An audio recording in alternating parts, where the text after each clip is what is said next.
Hello दोस्तों, स्वागत है ਤੁਹਾਡੇ अपने YouTube चैनल फॉर्म फैक्ट्री के ऊपर। आज जो हम बात करने जा रहे हैं वो प्रधानमंत्री रोजगार योजना के रिगार्डिंग है। PMEGP prime minister employment generation programme क्या है ये योजना, कितना लोन मिलता है, सब्सिडी कितनी है, इसमें एलिजिबिलिटी क्या है और डॉक्यूमेंट्स क्या चाहिए, इसके बारे में हम डिटेल में बात करेंगे इस वीडियो में। वीडियो पर स्टार्ट कर दें। सबसे पहले ये योजना है, इसमें हमें कितना बेनिफिट मिल सकता है। इस योजना को सरकार ने दो कैटेगरी में डिवाइड किया हुआ है, सर्विस सेक्टर और मैन्युफैक्चरिंग सेक्टर। सर्विस में वो सभी आ जाते हैं जो किसी चीज की सर्विस देते हैं, जैसे आपका कोई रेस्टोरेंट है, आपका होटल है, आपका सैलून है, आप कोई शॉपकीपर हो, किसी भी किस्म की आप सर्विस देते हो, आप सर्विस सेक्टर में इंक्लूड होते हो। इसमें आपको 10 लाख तक का जो लोन है वो मिलता है इस योजना के अधीन। वहीं मैन्युफैक्चरिंग सेक्टर में आपको 25 लाख तक का लोन मिलता है।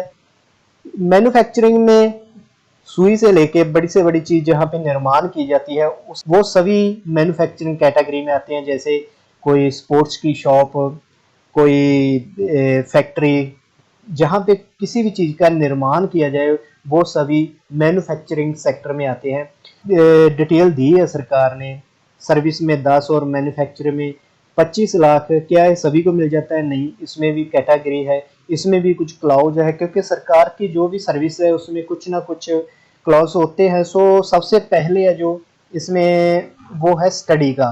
आपकी स्टडी के अकॉर्डिंग आपको इसमें बेनिफिट मिलेगा। अगर तो आप 8 क्लास से नीचे स्टडी है आपकी तो आपको सर्विस सेक्टर में 5 लाख से ऊपर नहीं मिलेगा। मैक्सिमम आपको 5 लाख रुपए का लोन इस कैटेगरी के अधीन मिलेगा। उसके अलावा मैन्युफैक्चरिंग में आपको 10 लाख तक का लोन मिलेगा अगर आपकी स्टडी 8 या उससे नीचे है। अगर आपकी स्टडी जो 8 या उससे अबव है, उससे ऊपर है, तो आपको सर्विस सेक्टर में 10 लाख मिलेगा और मैन्युफैक्चरिंग सेक्टर में आपको 25 लाख तक का लोन मिलेगा इस कैटेगरी में। कितना हमें रेट ऑफ इंटरेस्ट लगेगा इस कैटेगरी में, हमें ये बैंक टू बैंक वेरी करता है, क्योंकि कुछ बैंकें ऐसी हैं जो रेट ऑफ इंटरेस्ट ज़्यादा लगाती है, कुछ बैंकें ऐसी हैं जिनका रेट ऑफ इंटरेस्ट कम होता है। ये आपको ज़्यादातर आपको बैंक में जाने के बाद ही पता चलेगा आपको रेट ऑफ इंटरेस्ट क्या लगेगा, लेकिन ज़्यादातर ये 10% से लेके 16% के विचकार रेट ऑफ इंटरेस्ट चलता है बैंक का। उसके अलावा जो हमने पेमेंट ली है उसको हमने वापस भी करना है। इसके लिए जो टर्म है इस 3 साल से लेके 7 साल तक है। मिनिमम 3 साल और मैक्सिमम आपको 7 ईयर मिलेंगे इस स्कीम के अधीन। उसके अलावा जो लोन अमाउंट है वो आपको 90% तो लेके 95% तक लोन मिलेगा। आपके प्रोजेक्ट के अकॉर्डिंग आपको लोन 90 से लेके 95% तक मिलेगा इस कैटेगरी में। उसके अलावा आपकी जो एज है कम से कम 18 साल की होनी चाहिए जब आप ये लोन अप्लाई कर रहे हो।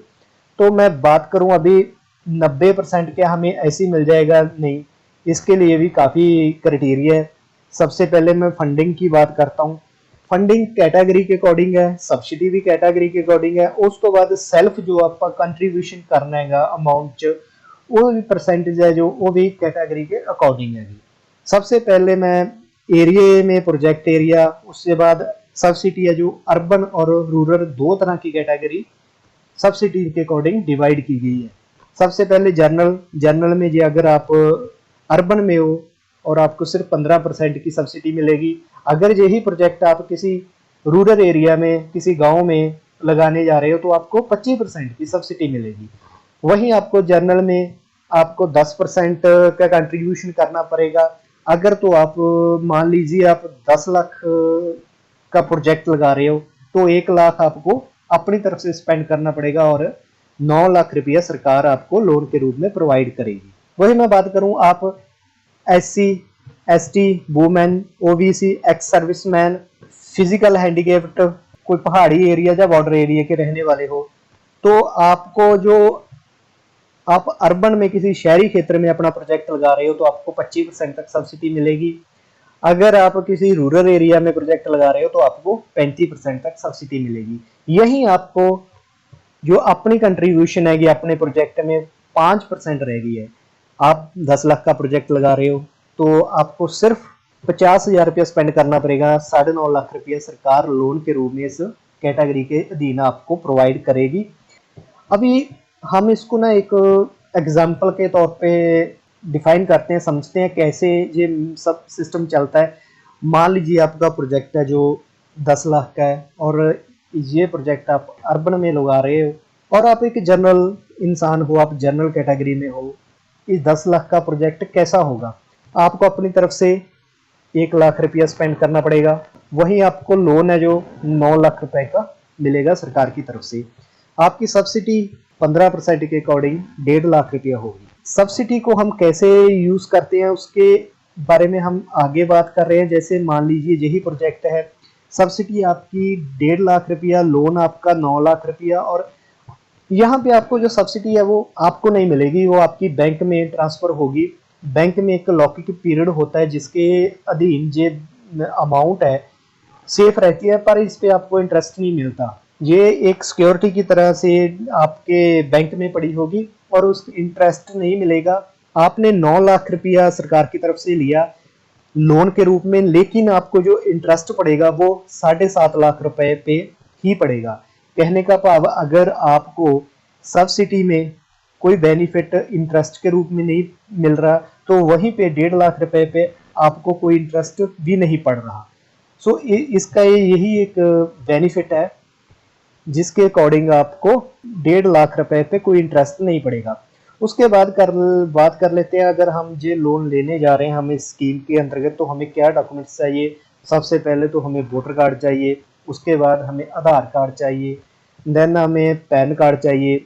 एजुकेशन डिटेल इसमें मस्ट है, क्योंकि अगर तो आपकी 8th पास है तो आप और कैटेगरी में होगे, अगर 8th तक आपकी स्टडी है तो आप और कैटेगरी में होगे। उसके अलावा आपको अपनी बैंक की प्रॉपर डिटेल प्रोवाइड करनी पड़ेगी, जैसे आपकी पासबुक, आपकी स्टेटमेंट। उसके अलावा आपको एक प्रोजेक्ट रिपोर्ट बनानी पड़ेगी। प्रोजेक्ट रिपोर्ट में आपको ये प्रोजेक्ट रिपोर्ट में कोई प्रॉब्लम आती है तो आप किसी सीए की हेल्प ले सकते हो। हम भी इस पे वीडियो बनाने जा रहे हैं। प्रोजेक्ट रिपोर्ट में आपकी प्रॉपर डिटेल आएगी, आपका क्या बिजनेस है, आप क्या एक्सेप्ट करते हो, उसके अलावा 1 साल 2 साल में आपकी क्या टर्नओवर होगी, इस सभी कुछ इस प्रोजेक्ट रिपोर्ट में आएगा। एडीपी ट्रेनिंग होती है, इसके बारे में हम डिटेल में बात करेंगे नेक्स्ट वीडियो में, लेकिन आपको थोड़ी सी डिटेल बता दूं, ये एक कंपलसरी है इस लोन के लिए। आपको अपनी जो बिजनेस है आपका, उसमें आपको कितनी नॉलेज है उसके लिए कुछ ट्रेनिंग भी दी जाती है सरकार की तरफ से। अगर तो आपका लोन 5 लाख से नीचे है तो आपको 6 दिन के लिए ट्रेनिंग लेनी पड़ेगी, अगर 5 लाख से ज़्यादा तो 10 दिन के लिए ट्रेनिंग लेनी पड़ेगी। ये ट्रेनिंग आपको आपका लोन अप्रूव होने के बाद लेनी पड़ेगी, उसके बाद ही ये लोन आपके अकाउंट में ट्रांसफ़र होगा। अगर आप इससे पहले लेते हो तो आपको चार्जेस देना पड़ेगा। उसके अलावा आपको अपनी ट्रेनिंग के बारे में बताना पड़ेगा, अपनी नॉलेज के बारे में बताना पड़ेगा, अपनी एक्सपीरियंस के बारे में बताना पड़ेगा। जो आप प्लाट लगाने जा रहे हो आपको बैंक को ये बताना पड़ेगा मुझे इसके में कितनी नॉलेज है, मैं इस बिजनेस को कहाँ से कहाँ ले जा सकता हूँ, कितना प्रॉफिट कर सकता हूँ, मैं आपकी जो ईएमआई है वो प्रॉपर टाइम टू टाइम पे करांगा। उसके रिगार्डिंग आपको बताना पड़ेगा अपनी नॉलेज के बारे में, अपने बिजनेस के रिगार्डिंग। और योग्य आधार रजिस्ट्रेशन आपको देना पड़ेगा, लेकिन ये कंपल्सरी नहीं है, आप दे सकते हो इसे। और योग्य आधार रजिस्टर करना बिल्कुल फ्री है, मैंने पहले भी वीडियो बना चुका हूँ, आपको लिंक भी मिल जाएगा, आप देख लेना। सिर्फ 5-7 मिनट लगते हैं, आपको कुछ डिटेल प्रोवाइड करनी पड़ती है, 5-7 मिनट में आपका जो सर्टिफिकेट है वो आपको मिल जाता है। तो योग्य आधार रजिस्ट्रेशन अप्लाई करने से पहले जरूर ले लें आप, इसमें कोई बहुत टाइम नहीं लगता। उसके बाद मैं बात करूं ईडीपी ट्रेनिंग की। ईडीपी ट्रेनिंग के बारे में पहले भी मैं डिटेल में बता चुका हूं। जो आपका जो लोन है 5 लाख से नीचे, 6 दिन की आपको ट्रेनिंग चाहिए। अगर आपका लोन 5 लाख से ऊपर है तो आपको 10 दिन की ईडीपी ट्रेनिंग लेनी जरूरी है। सो उसके बाद बात करते हैं कौन ले सकता है ये लोन। पहले ही मैं बता चुका हूँ 18 साल की उम्र होनी चाहिए इस लोन के लिए। आपकी जो स्टडी है वो 8th पास होनी चाहिए। अगर आप किसी चलते हुए बिजनेस को प्रमोट करने के लिए, उसको डेवलप करने के लिए ये लोन लेना चाहते हो तो आपको नहीं मिलेगा। ये वाला लोन सिर्फ नए प्रोजेक्ट के लिए ही प्रोवाइड किया जाता है।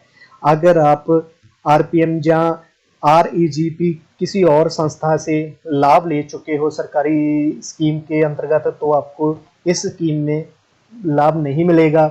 उसके अलावा आप किसी ग्रुप में, आप किसी योजना के तहत जुड़े हुए तो आपको लोन मिलेगा। कोई आप सोसाइटी में पंजीकरण हो, किसी और संस्था के अकॉर्डिंग आप अप्लाई करते हो तो इस कैटेगरी में आपको लोन मिलेगा।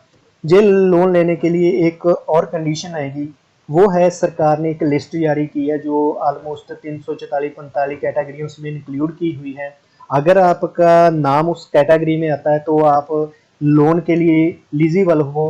वो लिस्ट कहाँ पे मिलती है, उसमें कौन कौन से नाम है, उसके बारे में हम नेक्स्ट वीडियो में बात करेंगे। और इसको अप्लाई कैसे करते हैं, इसको अप्लाई ऑनलाइन और ऑफलाइन दोनों तरफ से किया जा सकता है। ऑनलाइन कैसे अप्लाई होगा इसके बारे में और इसकी लिस्ट के बारे में प्रॉपर डिटेल में हम नेक्स्ट वीडियो में बात करेंगे। आज के लिए इतना ही। मे भी आपको जो प्रधानमंत्री रोजगार योजना उसके बारे में प्रॉपर डिटेल में पता चल गया होगा। अगर कोई कन्फ्यूजन है तो आप मुझे मैसेज कर दो, डेफिनेटली मैं आपकी मैसेज का जवाब दूंगा। और वीडियो अच्छी लगी तो प्लीज़ सब्सक्राइब कर दो, लाइक कर दो, शेयर कर दो। ਤੁਹਾਡਾ ਬਹੁਤ ਬਹੁਤ ਧੰਨਵਾਦ। Thank you.